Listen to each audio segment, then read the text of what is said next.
Hey guys, Bart from TST Industries here. Welcome to TST Garage. Today in the shop, we have a Suzuki DRZ400, and we will be talking about some new front signal options that we have to offer for this bike.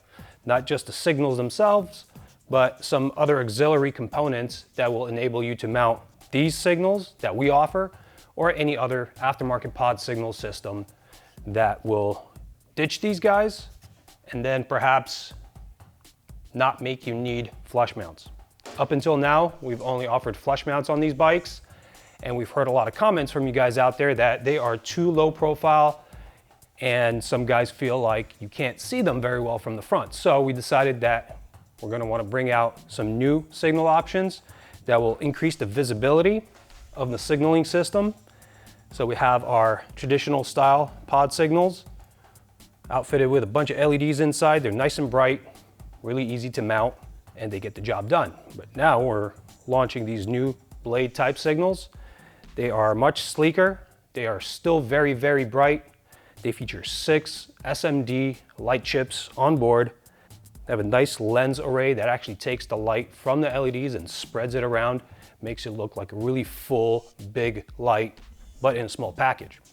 If you want to make a plug and play connection, we do offer these signal harness converters. They have an OEM style plug on one end and bullet style connectors on the other. The reason why we do this instead of pre-fitting the plugs onto our signals is that these are universal signals. They go on a number of different bikes. So we offer these separately, and these are specific to this bike, but we also have an array of different options for different bikes. So with all that said, I want to mention that to make any sort of an installation of a pod signal on this type of a bike, you will need an adapter kit. We have an adapter kit that will mount these two styles of signals. And then also, if you don't want these, you go with Rizoma or any other brand.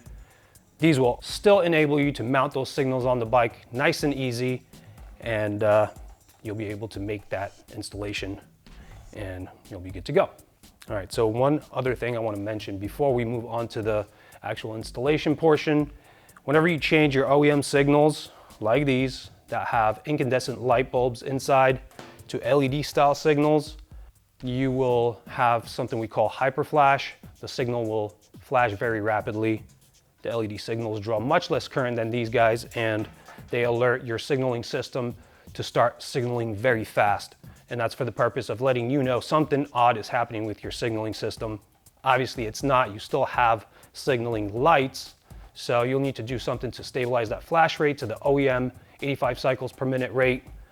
Our plug and play relay does that. We already have one mounted on this bike, but if you're interested in that installation, we do have that on our website and also on our YouTube channel, so you could seek that out. We can also put a link to it here for your convenience. Hope you check that video out and consider getting yourself one of these signal relays. All right, so the first step will consist of removing this headlight shroud. There are 3 Phillips fasteners here, here, and here that need to be removed.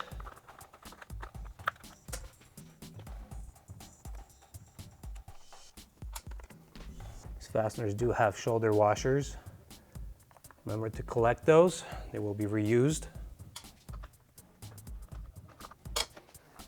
Now we have access to all the wiring here.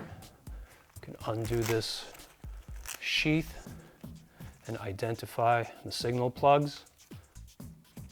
So on this setup, we have harness converters already installed on the flush mounts. Your OEM signal will just run straight through and plug in. Depending on what your starting point is, you'll see slightly different things, but one side will look like this, and the other side like this. There's a black and gray. Gray is left, black is right. So we'll need to disconnect these guys and then remove them off the bike. These flush mounts are pretty simple. You can take them off by hand. If you're removing OEM signals, you will need to undo an 8mm nut with a box wrench or a socket from the inside and It's actually fairly simple.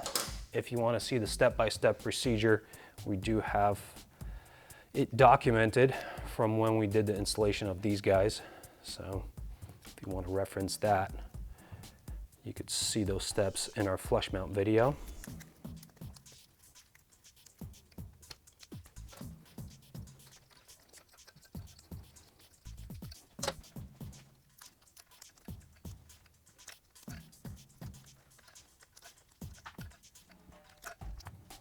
All right, now that we've ditched the signals that were mounted on the bike, it's time to choose the appropriate adapter plate for the job. For these blade type signals, we will be using the domed adapter on the outside, and then the flat one on the inside like this. And then our stud will just mount through that. If you've chosen these guys, we'll use the flat adapter on the outside and one of these washers on the inside. And then the connection will be made via the stud and nut that comes with these signals. If you have another brand of signals that you've chosen for the installation and you're using one of our adapter kits, then you will get all these different components and you can just customize it for proper fit on your bike. All right, so for this particular bike, I'm gonna choose our blade signals, and these are side specific. There's a half round portion on the lens and a flat portion on the lens. The flat goes towards the bottom. I mean, you can mount them the other way, but then our logo will not be upright on the back side and it'll look a little wonky, but really choice is up to you. I'm gonna mount them with the half round towards the top. I'm gonna take off the fasteners. I'm gonna grab my domed adapter, slip it over the wires. I'm gonna get the flat adapter, slip it over the wires. Get the washer that I just took off, get it back over the wires, and do the same with the nut.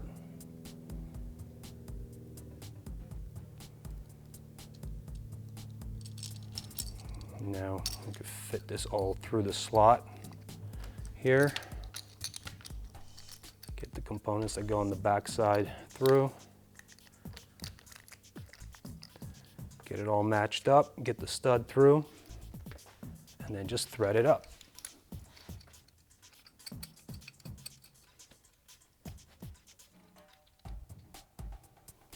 Once I bottom this out and I have some pressure applied to all these plates here, I'm gonna line them where I like them.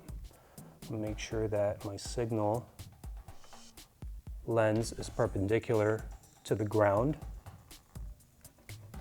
And then using a 14mm open-ended wrench, I'm gonna tighten this down. Now you are turning mechanical fastener onto an overmolded stud. The stud goes through and is overmolded here. It allows for some give so that if you were to strike something with your signal, it won't just break off, but it is an overmolded piece of metal, and if you tighten it too tight, it will rip out. So you have to exercise care in this step. You want to preload the components so they don't vibrate loose, but you don't want to over tighten them.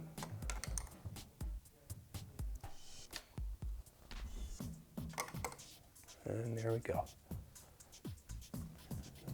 I have a good amount of preload on the plates. They don't move around and the connection looks good. Let's now make the electrical connection. And grab our harness converters. As you can see here, we have 3 connections. These are universal for systems with and without a running light. This particular bike does not have a running light. The blue lead is a running light lead. This will not be used. We will plug the black wire from the signal into the red on the adapter. and then yellow into the brown. As you can see here, we have these insulator sleeves. They are sort of free to move around, so I'm gonna put it in place over our conductors. And then I'm gonna grab some electrical tape and just put a couple windings over this to lock them in place, and then just immobilize this guy, and then we'll be able to just plug this in. So I go over these once, just to lock things in place, and then one more time to get a nice tight wrap over the top and make it nice and neat.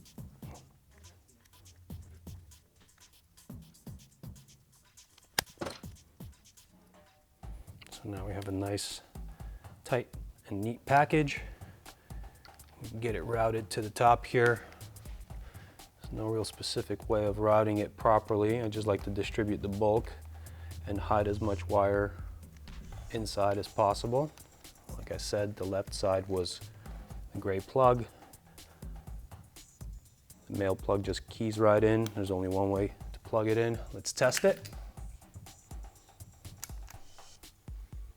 Beautiful. All right. So I can just neaten up my wires. And this side will be done. I'm just going to repeat the procedure exactly on the right side of the bike.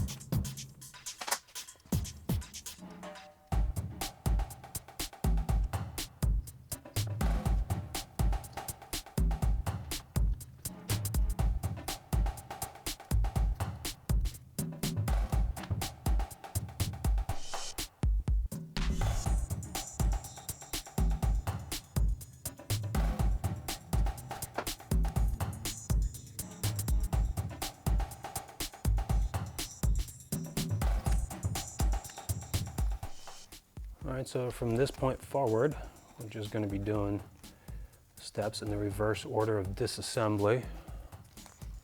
Get this sheath back over to protect the wire pack here.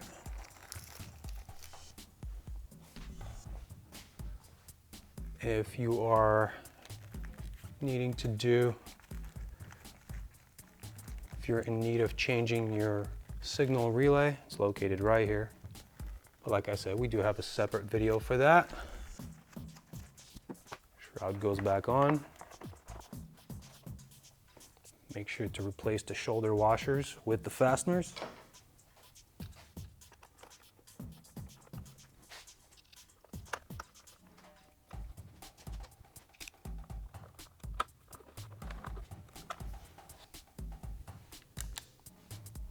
All right, so the results here really speak for themselves. These things are super bright, they're super sleek.